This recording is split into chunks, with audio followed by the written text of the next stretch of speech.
Hello everybody, welcome back to Dominions 5. This is the tournament game, round 1. We are playing as Ellie Man. This is turn 8, and let's take a look at these battles. So here we are expanding with our little squad of Sacreds, and we are fighting some heavy cav and some light cav. I've played most of this turn, I've watched it, so everything seems to be going fine. Chop chop. Their heavy cav is failing to retreat.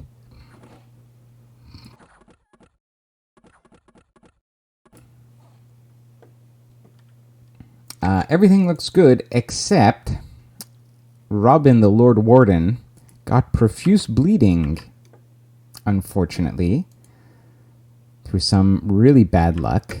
And that means he dies. So we didn't take a lot of casualties, but we took a critical casualty. So these Sacreds are stranded here for one turn until I can get them a new commander. So that is really unfortunate. Let's watch the rest of our battles, and then we'll take a look at Vanheim. So this is clearing more of my cap circle. We have our indie crossbows. We have our regular dudes in front. And this is nothing. All right. It looks like we actually we did get split up here between the two groups. These guys were about to kill all the indies, but somehow the indies do not get completely murdered because just in time we caused these guys to rout, and so we only lose 2 indie crossbowmen. That easily could have been a lot more. And this is our profit. Now there's actually a decent pile of heavy cavalry here.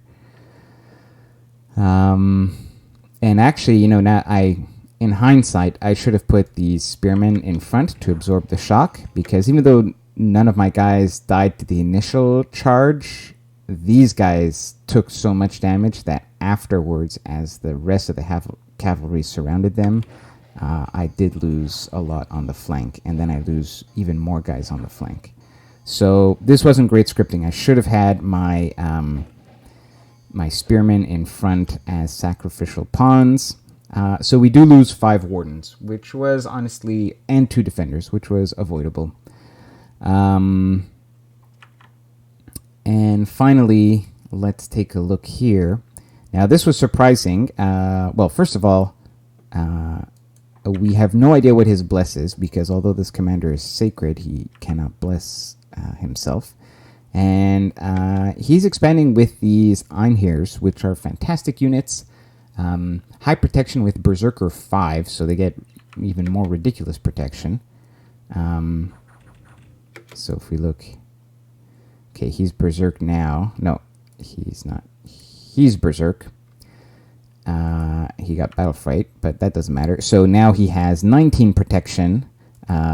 Almost no defense, of course.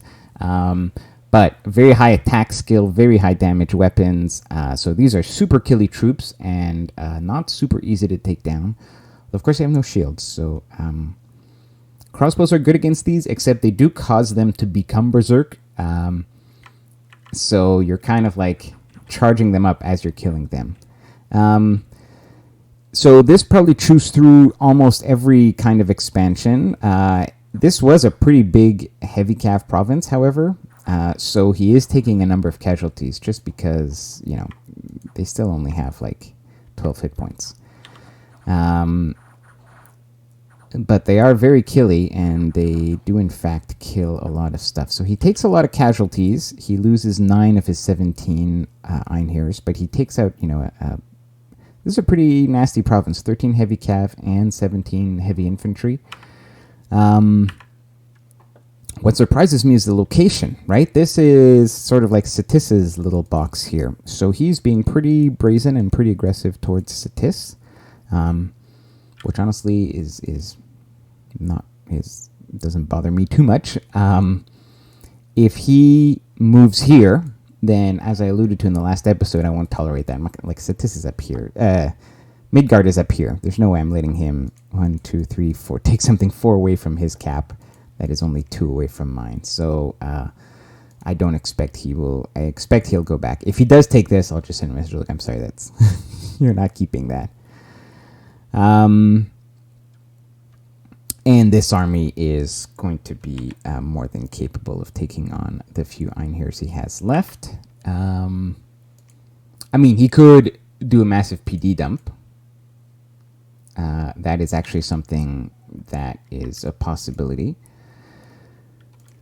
But I think we would... Yeah, I think we'd still be okay. We got a lot of firepower. We got a lot of crossbow shots here. We'd have to script it right, but I think we'd be okay even against a mass... I mean, it depends how big the PD dump is. The thing is, if he does a major PD dump, that is... You know, that's like kind of costing him a fort, right? At this time is when you're trying to set up your first fort, so it wouldn't be that massive.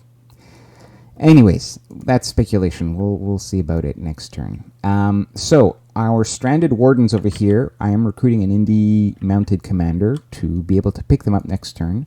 I'm tempted to go grab this province. Now, this is much closer to Midgard. This is the kind of thing that Midgard could contest, right? If I took it. Because this is 4 away from me and only 2 away from him. Now, we'll see. If I'm going to move, I've decided to move this scout here. The scout will see whether this province is under his control or not. If it is under his control, I might not go here. Because I won't be able to bless my guys too. Because this will only be an indie commander. So, if it's not under Midgard's control, I will take this province. And then I might be willing to cede it to him or not, depends, but there, you know, we could have a negotiation about that. It'd be a bargaining chip. If I do see Midgard here, I'm not sure what I'll do with these guys. I am moving I'm moving this guy alone out here to regroup with this army so that they can have a proper leader once again. And I'm instead bringing my reinforcing army here using Little Mage. In fact, I'm moving this mage out too, and that I'll talk about why I'm doing that later. But the combined army here is our sort of initial expansion army with these reinforcements. And this is just militia and light cavalry, so I'm not worried about this at all. And so this army is moving across here. We are moving... I gave the indie crossbows to this guy so that this guy can come back here to pick up more indie crossbowmen. We're continuing to recruit as we have been recruiting before. There's actually a number of provinces now that have scouts, including this province and our original scout province. So I'm pumping out some scouts because it's important to really have good information about what's going on in the world. So let's talk about that. So we have seen now that Ulm is the player to the west of Tianqi. Ulm's capital is here. We see that this province, excuse me, this province has not yet been claimed, and that's probably because it's a whole bunch of heavy cav with crossbowmen behind it, so that's like a tougher indie province. So that is Ulm. Ulm is a strong late age nation. This game probably won't go super long, but they can be really really nasty blood nation. And they have very decent troops as well, with kind of rangers, which are excellent crossbows. They can do wolf herds for kind of free chaff in front, and they also have really killy two-hander weapon heavy infantry dudes. Okay, I have just had a conversation with Atlantis on Discord, so we talked about the situation. So remember last turn I said, well, if he takes this, I'm going to move south to take this. Atlantis wanted this province, and he wanted it. I don't think he realistically thought he was going to get it, but he said that he wanted it, which I'm sure is true. And I told him, look, I think whatever is on this north-south line is like first come, first serve, and you got there first, so it's yours. And whatever is east of it is mine, and west of it is yours. And that's how I see the borders. And I think he fundamentally sort of understood that, and he didn't want to have a conflict with me. And his way to back out of it, to have a graceful way out, is that he noticed that Tianqi has an army here in 41. And he didn't want Tianqi to get both of these. So he suspects Tianqi is going to go here next turn with this army, and then from there would go into here, which makes sense. It's certainly a possibility. If I was Tianqi, I might go here and then here, but whatever. So that's fine. The Atlantis player seems to be more worried about Tianqi and about Midgard. I think because he knows those players and he thinks they're good players, which I agree. I haven't played many games with them, but they are good players. And so he's interested in, or he says he's interested in maybe helping to contain Tianqi's power, and even kind of suggested that maybe we should go and team up on Tianqi later, which, hey, if he's genuine in that, then absolutely, I'm all for that, right? So he said, look, he said he wasn't going to take this province for sure. It was my cap circle, which is the correct answer. And I told him, yes, in fact, I'm taking this, and next turn I'm taking that. And he said, because Tianqi's going to take this in 2 turns. So I said, well, look, I'm taking this in 2 turns. And the best he could do is take it in 2 turns. I said, I'm going to take this in 2 turns. He basically said, yeah, if somehow you fail to take this province next turn, then I will, then I'll do it and take 70 by myself. And I told him, dude, don't worry, I got this. This is militia and light cavalry. I think we'll be okay. Although, we lost the dude to light cavalry here to profuse bleeding, so hopefully we won't be that unlucky. So we had that friendly conversation, and in the end we agreed to sign a nap, a 3-turn nap, or nap 3, I should say, which I think is good in this case because it's going to allow me to build up. I'm going to build a fort here, and in peace, because this is a safe province that is only bordered now by this player with whom I have a nap. And depending on Tianqi's expansion here, it'll also make this province relatively safe to fort up as well. So that works for me. I have decided that I'm also going to fort up this province. And I'm doing that because I think that Tianqi is probably, for the next 3 or 4 turns, much more likely to focus on expanding here, which is still unclaimed, and here, than starting a war with me, right? This early in the game, even if, I got this before he got to it. That happens. It's a tight map, right? Now, I don't think Tianqi necessarily feels I'm being very aggressive in land towards him. Now, he might change his mind if I try to take all these provinces. He might feel that I'm squeezing him, and that would be a correct assessment. But I think Tianqi still needs to try to establish his territory. If he starts a war with me, that is going to let Ulm and Midgard take all of these provinces, because he just doesn't have enough armies to both take my land and to continue to expand. So I think this is relatively safe to build a fort in. It's a risk, but it's a risk I'm willing to take. We honestly have fantastic income, and we're not spending that much because we're cranking out units, but we are more resource constrained.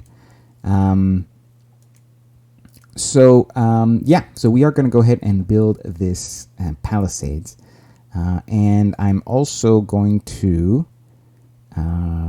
get a palisade started here and here when I get it at a minimum. Those are going to be my first forts.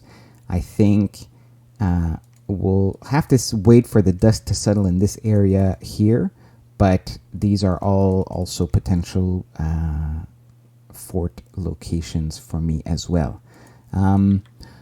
Here I intend to build the palisades next turn, and that's what this scout will do.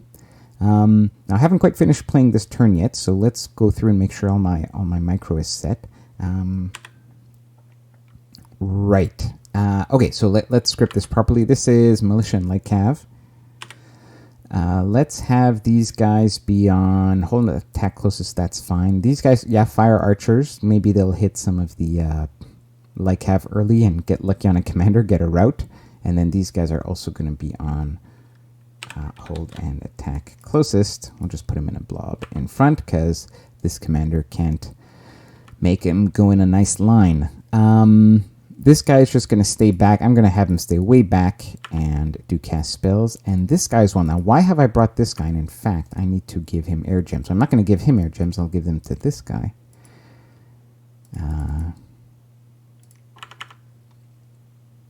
Because I don't want him to actually spend the air gems yet.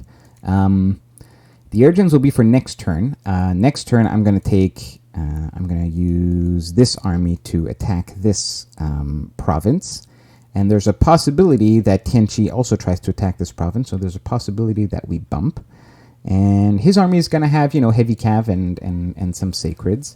And depending how many casualties I take here and here, my army might be reduced in strength.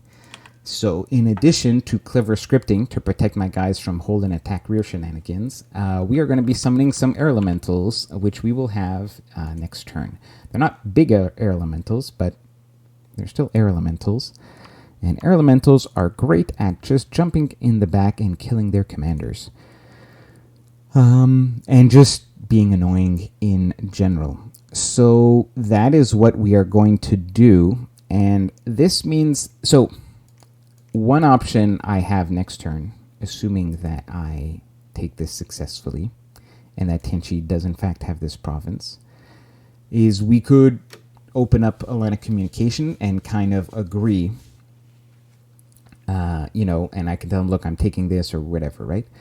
But I want to feel confident that I can take this and bump him no matter what. So that's why we're bringing the air gems out. And honestly, once... this guy's just going to start side searching for me once he's out. It's not such a big waste of mage turns to have a guy out like this at this point in the game. In fact, in terms of site searching, relatively soon I am going to get some of these other mages out to site search. I kind of like to site search with the Earth 2 randoms, just because we need... Earth gems is something we want to get a lot of in the early mid-game so we can start making hammers. And so I like to at least search with Earth 2 if I can. Now, if we don't get any dudes, then I'll maybe search with this Astral 2 guy. Air 3, we have air income, and we can always say we're going to be searching with Air 2. Yes, Air 3 is nice to search but I would prefer, to me, it's more important to have Earth 2 versus Earth 1 than it is to have Air 3 versus Air 2. Or even Astral 2 is more important than Air 3 to me in terms of site searching. If we can, we'll get it all done, as much as possible. But anyways, those are my priorities for now.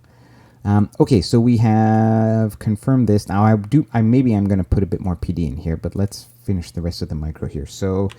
this is, excuse me.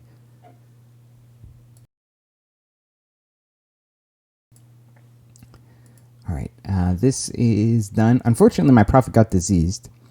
I say unfortunately, but actually, this is fine by me. I just hope he doesn't die. Shit.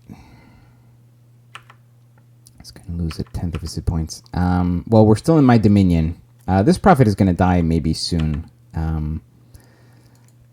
I never wanted to keep him super long as my prophet. I'm going to make an astral mage my prophet so I can teleport him around more easily.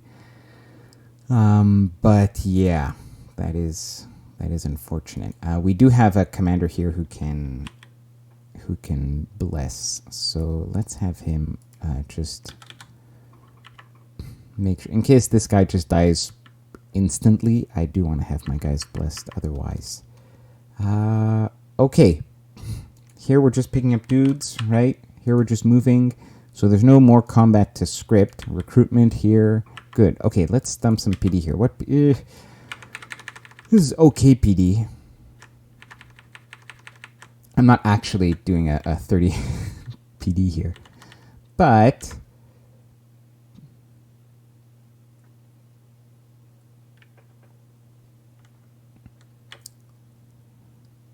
I got 480 gold now.